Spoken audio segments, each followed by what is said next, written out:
How would it make you feel if the stock market fell 47% from peak to trough? Would you be able to survive that drop? I want you to comment below right now. What would you do if it fell 47%? Would you be okay? Would you be wiped out? Would you be happy that maybe you're buying on the dip? And what would you also do if it fell 25%? You'd probably be okay on that drop, but 47%, I'm willing to bet that most of you guys are going to be completely wiped out. So the reason why I'm bringing this up is because of this. Those big drops that happened, those were mostly because of high valuation levels. Yes, there were some negative catalysts that happened that pushed the stock market down, but ultimately the main reason why the market corrected lower was because valuation levels were already super expensive. They fell and they were just correcting down to where they should actually be trading at. So what's happening in the stock market right now is, in my opinion, the market is a little bit expensive. It might be even a little bit more expensive than when the market fell 25% and pretty much on par with when it fell 47%. So in this video, we're going to break down the good, the bad, the ugly of what we should expect in the stock market. Do we think it's going to drop? How low is it going to go? And what do we feel like the future expected returns for the stock market could be? Because you guys know my thesis. Like, I'm usually always perma bullish, Brandon. I'm always like, very bullish on the stock market in the long term, which I agree I am. I believe in America and I think we're going to be fine in the long term. But in the short term, meaning in the next couple years, there's problems out there. There's valuation problems, there's inflation, there's interest rates, there's tariffs. There's things happening right now that we have to talk about. And I just want to lay it all out there in this video for you guys right now. So let's dive in. All right. So on this drop right here, you guys probably already know it. It's a 1999 drop where the market fell 47% from peak to trough for the S&P 500. And this drop over here, we fell roughly 25% for the S&P 500. And remember, this is when we came out of COVID, interest rates were pretty much at 0%, and inflation started to get out of control. So when inflation got out of control, the Fed raised rates, the market came down. The market fell 25% just by the Fed simply raising interest rates. Now, which honestly is a big deal. Now, what happened in 1999, there was a ton of companies that ran way up in price, got to like a bubble valuation, and then all of a sudden, something cracked. One investor sold, the other one sold, his friend sold, his brother sold, his mother sold. Everybody started selling. Algorithms were starting to sell. All the stop loss windows were in. The market just kept going down, down, down. So, what I'm getting into in this video here is we're going to compare the stock market valuations then versus what we're looking at right now. So, this chart is updated as of August 29th. And I know we've talked about this chart on this channel before, but just roll with me on this chart because I have a really good analogy that I'm going to put together for you so that you really understand like what's going on and how we're doing this. Because I'm a pilot and I like to use airplane analogies just to make this really click for you. So we're going to put it together. So the red line right here corresponds to the S&P 500 and the blue lines correspond to the price earnings ratio level that the S&P 500 is trading at if the red line is on that line. So for example, like right now, 2025, we're at roughly 23-ish. Right here is roughly, if we draw the line here, it'll be at 15. Coming out of the great financial crisis, roughly 10. Now, you're probably wondering, why does price earnings ratio level matter so much? And it's not the end all be all, but it matters a lot to get a gauge of how expensive something is. So let's just say we have this water bottle right here that I get from Amazon. Amazon grocery is the best thing ever, by the way. I get all my groceries from Amazon because it saves me so much time. Um, let's just say that this water bottle, it costs $10 to buy it. Obviously, that's a high price, but we're just going to say $10 for this water bottle. Now, let's just say that this water bottle is a business. We buy the business for $10. The next question that you're going to ask is, well, how much profit does this business make? And I'm going to say $1. $1. Okay, great. So how many years is it going to take me to get my initial investment back? Well, if you profit $1 per year and I buy for $10, it's going to take me 10 years to get my initial investment back. So that corresponds to a price earnings ratio level of 10, which honestly isn't that bad. So coming out of the great financial crisis, the price earnings ratio level for the S&P 500 is roughly 10. Now, if you look at what's happening right now, we're up here at a price earnings ratio level of roughly 23. So again, let's go back to the water bottle analogy. You're buying this water bottle for $23, but it's only profiting $1 per year. So you're going to say, well, it's going to take me 23 years to get my initial investment back. And I'm going to say, yeah, but this water bottle does AI and it's really good and there's a lot of euphoria around it and it's the big change that's happening to change the world is going to be robots and self-driving water bottles. And you get my analogy. I'm talking about self-driving cars and, autonomous robots and stuff like that, humanoid robots. So you're still going to be like, I don't know, 23, it seems high. Like, is that really going to be able to materialize and really justify the 23 valuation that we're at right now for the price earnings ratio? Some people will say yes, some people will say no. I'll give you my opinion in just a second. But what I will tell you is this: if you pay $23 for a water bottle that only makes $1 per year in profit, if something bad were to happen to this water bottle, maybe the AI is not as good as what it's expected to be.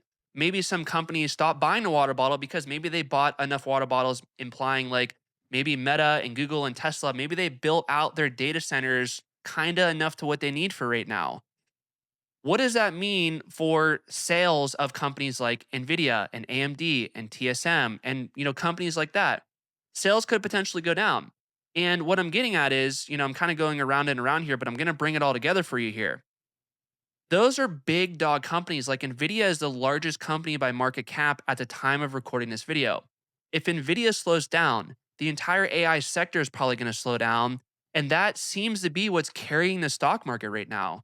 So if that slows down, there's a good chance that the stock market's going to correct lower.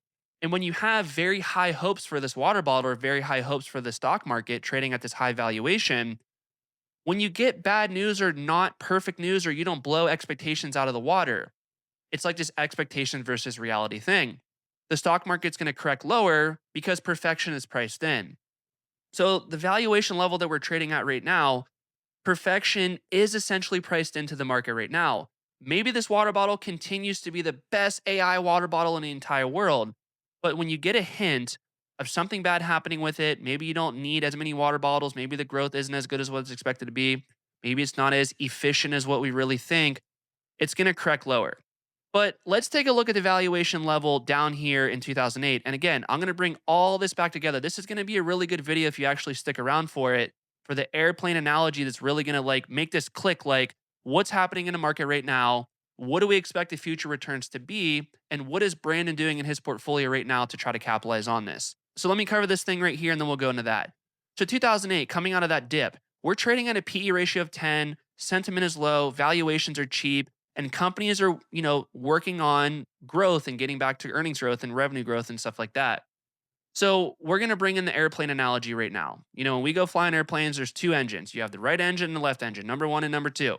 Okay. The airplane right here has two engines. The airplane's flying at 40,000 feet. You got two engines. Engine number one is going to correspond to earnings per share growth. Okay. Earnings are going up. That's one engine keeping the plane in the sky at 40,000 feet. Engine number two is going to be price earnings ratio level expansion. Now, what most people don't understand is what that really means. And let me explain. It's critical to understand this. We started out at a price earnings ratio level of 10 right here. Now we're trading at 22. So you could see a lot of the stock market return that happened right here is simply because price earnings ratio expansion happened. But if we compare that to right now and if we compare that to 1999, how much more price earnings ratio expansion can we really have when we're trading in a price earnings ratio, above 23-ish? Not really that much. So what I like to, compare this to is the airplane flying at 40,000 feet. We have earnings growing great, but we don't have price earnings ratio expansion helping us. So right now we're flying the airplane at 40,000 feet only on the engine of earnings growth. So what do you think is going to happen if earnings per share growth starts to slow down a little bit? It's not going to be good for the stock market. We're flying at a high valuation level on one engine, and the hope is that earnings per share keeps growing to keep this airplane flying in the sky. Now, if we look back at history, what does history say when the market is trading at a high valuation level? Well, typically the stock market has poor future expected returns, going all the way back to 1985. Look at the times when a price earnings ratio was above 20. Above 20 right here. How did the next 10 years look? Not really that good. Above 20 right here. How did the next, it hasn't been 10 years since that, but the returns haven't really been that great since the valuation level hit this level over here. So, what do we expect the market to do going forward from right now? Well, again, we're flying on one engine. If the price earnings ratio is down here and we have all this AI stuff going on, God, would I be bullish on the stock market right now in the short and long term. But unfortunately, you're paying a premium for all that stuff. You're paying a premium for all this AI hype. And it's no surprise that famous investors like Warren Buffett, they have so much money right now in government bonds because they simply can't find deals out there in the market. When valuations are this high, Warren knows that historically speaking, right now is not the best time to initiate a bunch of new long positions in the stock market. So he's laying low, essentially sitting in cash, waiting for valuations to come down, waiting for that airplane to relight both engines. And then once valuations get cheaper, he's going to go and redeploy some capital on a dip. So, personally, what I'm doing in my portfolio is I'm being very careful right now. I have a similar approach to Warren Buffett. Valuations are expensive. Yes, I'm very bullish on the stock market in the long term, but in the next few years, I think it's going to be bumpy. This is not me guiding you on financial advice. This is not your personalized financial advice, whatever it may be. This is just me telling you what I see going on out there. Valuations are high right here. Valuations were high right here. Look what happened in the market here. Maybe the market, this was a 35% drop right here for the S&P. Maybe we see something similar to that we have right now. But again, don't expect 10, 15, 20% returns for the stock market for the next 5 years in a row. That is called sequential growth or CAGR, compound annual growth rate. I don't expect to see growth rates like that in the stock market.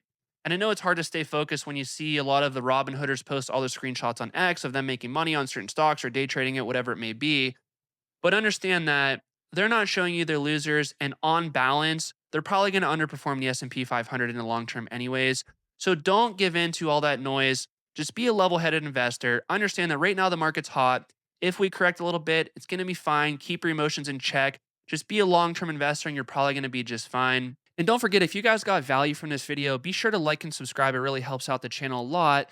And also, I'm doing a new thing on YouTube where every Wednesday at 5:30 p.m. Pacific time, I'm going to go live and you guys can go in the comments and we could talk about whatever you want to talk about. This is something that I usually would do in Discord, but I'm bringing that to YouTube now. So I have a presentation that I put through basically covering charts like what we just went through on the stock market, plus a bunch of other ones, covering what's going on in the market, how do we capitalize, what am I looking at, and just really getting yourself ready and prepared for what's going on in the market for the next week. Really valuable stuff there if you want to drop by. I'll see you guys there later.